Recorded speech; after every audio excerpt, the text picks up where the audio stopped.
నమస్కారం.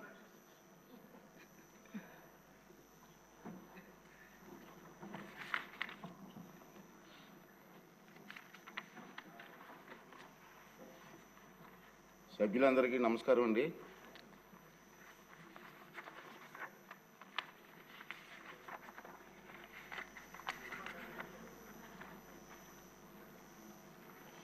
ప్యానల్ స్పీకర్స్గా గతంలో నామినేట్ చేసిన వ్యక్తి పేరు మీకు చెప్పడం జరిగింది. మరొకసారి సభకు తెలియజేస్తున్నాను.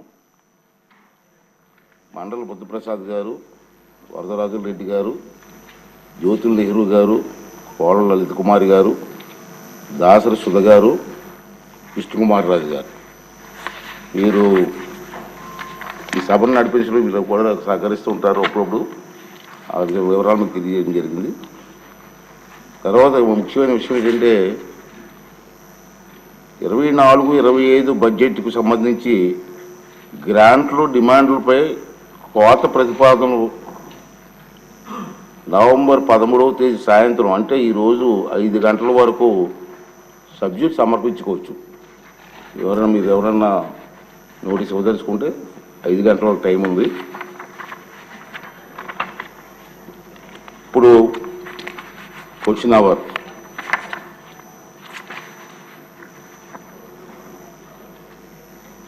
మన ఇరిగేషన్ మినిస్టర్ గారు క్వశ్చన్ నెంబర్ ఫస్ట్ క్వశ్చన్. ధన్యవాదాలు అధ్యక్ష. మొదటి ప్రశ్నకు రెండవ ప్రశ్నకు 2014, 2019 మరియు 2019-2024 మధ్య చింతలపూడి ఎత్తిపోతల సాగునీటి పథకం పనుల పురోగతి వివరాలు ఈ క్రింది విధంగా ఉన్నాయి అధ్యక్ష. 2014-2019 కాలంలో భౌతికంగా పురోగతి 39%, ఆర్థిక పురోగతి 40% ఉంది అధ్యక్ష. 2019-2024 భౌతిక పురోగతి 5%, ఆర్థిక పురోగతి 7% ఉంది అధ్యక్ష. మూడవ ప్రశ్నకు సమాధానం పనులు పురోగతిలో ఉన్నాయి, జూన్ 2028 నాటికి పూర్తవుతాయని కృతనిశ్చయంతో ఉన్నాం అధ్యక్ష. గౌరవ సభ్యులు వెంకట కృష్ణప్రసాద్ గారు. అధ్యక్ష నమస్కారం. ఈ బడ్జెట్ సమావేశాల్లో తొలిగా చింతలపూడి ఎత్తిపోతల పథకం మీద మాట్లాడేదానికి అవకాశం కల్పించిన పెద్దలకు నమస్కారం. నాగార్జున సాగర్ ఆయకట్టు 3వ ఫేజ్లో ఉన్నటువంటి మైలవరం నియోజకవర్గం, అట్లాగే తిరువూరు, నూజివీడు పరిసర ప్రాంతాలకి ఎన్ఎస్పి 295 కిలోమీటర్లకు గాను చివర 15 కిలోమీటర్లే ఆంధ్ర ప్రాంతంలో ఉంటాం. మిగిలిన 280 కిలోమీటర్లు తెలంగాణ ప్రాంతంలో ఉన్నందువల్ల చివరి ఆయకట్టు భూములకి నీరు వచ్చే పరిస్థితి లేక రైతాంగం ఇబ్బంది పడతా ఉంటే తాగునీటికి సాగునీటికి గౌరవ ముఖ్యమంత్రి చంద్రబాబు నాయుడు గారు ఆ రోజు 2014-19 మధ్యలో ఈ విషయాన్ని గుర్తించి ఎప్పుడో ప్రారంభమైనటువంటి 2019 ప్రాంతంలో ప్రారంభమైనటువంటి చింతలపూడి ఎత్తిపోతల పథకాన్ని విస్తృతపరిచి తొలుత దీన్ని 2 లక్షల ఎకరాల కొత్త ఆయకట్టుని సృష్టించడం కోసం ఏర్పాటు చేసిన ఈ ప్రాజెక్ట్ని తర్వాత చంద్రబాబు నాయుడు గారి దూరదృష్టితో ఏమైతే సాగర్ ఎడమ కాలువ కింద ఉన్నటువంటి చివరి ప్రాంతాలకి ఆయకట్టుకు 3వ ఫేజ్లో ఉన్నటువంటి భూములకు నీరు అందట్లేదని చెప్పి కొత్తగా దీని ఆయకట్టుని పెంచి కొత్తగా ఒక 2,80,000 ఎకరాలు ఏవైతే సాగర్ చివరి భూములు ఉన్నాయో పశ్చిమ గోదావరి, అలాగే ఏలూరు, కృష్ణా, ఎన్టీఆర్ జిల్లాల్లో ఉన్నటువంటి 35 మండలాలు, 10 నియోజకవర్గాలు, అలాగే 4 పార్లమెంటరీ నియోజకవర్గాల్లో ఉన్నటువంటి భూముల్ని స్థిరీకరించడానికి 4,80,000 ఎకరాలకి విస్తీర్ణాన్ని పెంచుతూ 4,909 కోట్లతో 2017లో అప్పటి ముఖ్యమంత్రి చంద్రబాబు నాయుడు గారి చేతుల మీదుగా మైలవరం నియోజకవర్గంలో శంకుస్థాపన చేసుకొని పనులు ప్రారంభించి అతి వేగంగా జరుగుతున్నటువంటి పనుల్ని దురదృష్టవశాత్తు 2019లో అధికారంలోకి వచ్చినటువంటి జగన్మోహన్ రెడ్డి గారి ప్రభుత్వం ఏమైతే రివర్స్ పాలన అన్నిటినీ పక్కన పెట్టినట్టుగానే ఈ ప్రాజెక్టు కూడా ఆగిపోయింది అధ్యక్ష.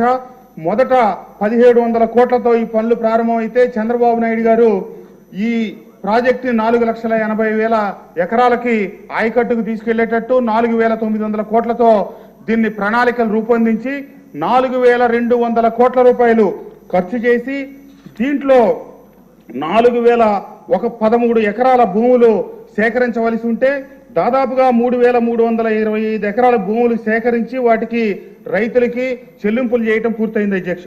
దీంట్లో కేవలం 688 ఎకరాలు ఇంకా భూములు సేకరించాల్సింది. అలాగే అటవీ భూములు ఒక 4 హెక్టార్లు కేవలం 300 మీటర్లు మాత్రమే సేకరించవలసి ఉంది. ఈ కారణాలతో గత ప్రభుత్వంలో దీని మీద శ్రద్ధ చూపనందువల్ల ఈ ప్రాంతానికి 4,200 కోట్ల రూపాయలు నిధులు వెచ్చించినప్పటికీ ఈ రాష్ట్రానికి ఏమాత్రం ప్రయోజనం అనుకోవట్లేదు అధ్యక్ష.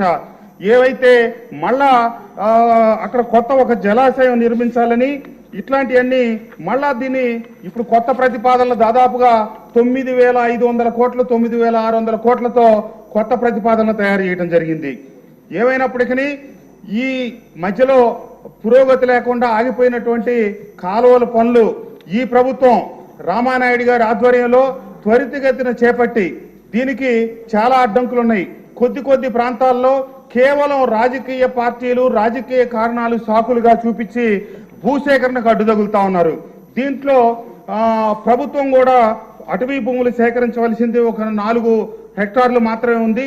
దీనివల్ల ఒక 300 మీటర్లు పైప్ లైన్లు పూర్తి కానందువల్ల ఒక దశ ఎత్తిపోతలాగిపోయింది. అంతేకాకుండా తాడిపూడి దగ్గర ఏర్పాటు చేసినటువంటి మొదటి దశ రెండవ దశల దగ్గర మోటార్లన్నీ పెట్టడం, వాటిని విద్యుత్ స్టేషన్లు పెద్ద స్టేషన్లు ఏర్పాటు చేయటం ఇప్పటికి దాదాపుగా 4-5 సంవత్సరాలు పైబడి 6 సంవత్సరాలు అవుతా ఉంది. ఇన్ని మోటార్లు పెట్టి 18 మోటార్లు పెట్టి భారతదేశంలో అత్యంత కెపాసిటీతో ఏర్పాటు చేసిన మోటార్లు సబ్స్టేషన్లు అన్నీ కూడా నిరుపయోగంగా పడి ఉన్నాయి. 2,000 కోట్ల రూపాయలు కనుక ప్రభుత్వం ఖర్చు చేయగలిగితే వచ్చే 1.5-2 సంవత్సరాల ప్రాంతంలో ఈ ఏవైతే 35 మండలాలు 10 నియోజకవర్గాలు 4 పార్లమెంటరీ నియోజకవర్గాల్లో రైతాంగానికి తక్షణం మైలవరం నియోజకవర్గానికి తిరువూరు నూజివీడు ప్రాంతాలకి అలాగే గన్నవరం పశ్చిమ గోదావరి జిల్లాలో కొన్ని ప్రాంతాలకి 2,80,000 ఎకరాలకి మొదటి దశ కింద తక్షణం నీరు ఇవ్వడానికి వీలు పెడతా ఉంది. ఇంకా ప్రాజెక్టు 1,700 కోట్లతో మొదలైంది 4,900 కోట్లు 4,900 కోట్లది ఇప్పుడు 9,500 కోట్లు ఇలా ఎగబాకుతా ఉంది. కాబట్టి దయచేసి మంత్రి గారు దీన్ని ప్రాధాన్యత దృష్టిలో పెట్టుకొని ఈ ప్రాజెక్టు త్వరితగతిన పూర్తి చేసి 4,80,000 ఎకరాలు సాగు భూమికే కాకుండా 29 లక్షల మంది జనాభాకి తాగునీటిని కూడా అందించే ఈ ప్రాజెక్ట్ ని త్వరితగతిన పూర్తి చేయాలని చెప్పి మంత్రి గారిని సభాముఖంగా కోరుకుంటూ ఈ అవకాశం కల్పించినందుకు ధన్యవాదాలు తెలియజేస్తా ఉన్నాను అధ్యక్ష. ధన్యవాదాలు అధ్యక్ష. ఏదైతే చింతలపూడి ఎత్తిపోతల పథకం ఏదైతే ఉందో పోలవరం, గోపాలపురం, చింతలపూడి, దెందులూరు, ఏలూరు, గన్నవరం, నూజివీడు